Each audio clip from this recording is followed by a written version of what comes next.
Let's take a start with speaking part 1. When was the last time you did something in a hurry?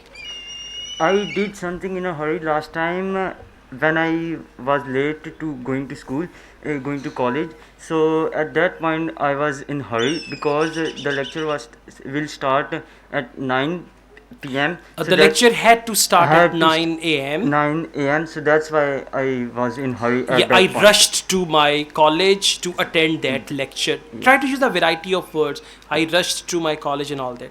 Do you like to finish things quickly?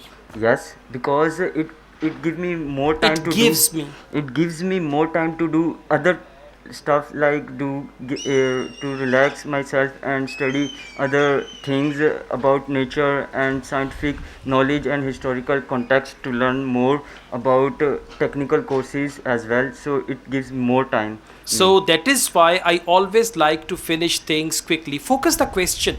Don't talk about the things which you will do after finishing the things quickly.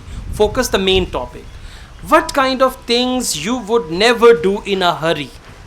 I will never do in a hurry some of things like do learning, because learning require more time focus. So I will do not do learning in hurry. Okay. I also do not rush on other types of things which require time. Okay. All right. So this question is in future. What kind of things you would never do in a hurry? Say, I would never Never. do studies in a hurry because if I ever study in hurry, I cannot concentrate the ideas and all that. Okay, let's go on.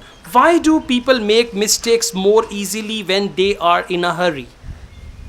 When people are in hurry, they do mistakes because their focus is not on the subject which required focus, and their concentration is on other things. They are thinking about other things which is irrelevant to the topic. So that's why. All right, this is good, but your answers must be related to the topic and don't go beyond the question. Like, for example, when I ask you, do you like to finish things quickly? Instead of finishing things quickly, you mentioned what you do when you finish the things quickly. Okay? All right, thank you.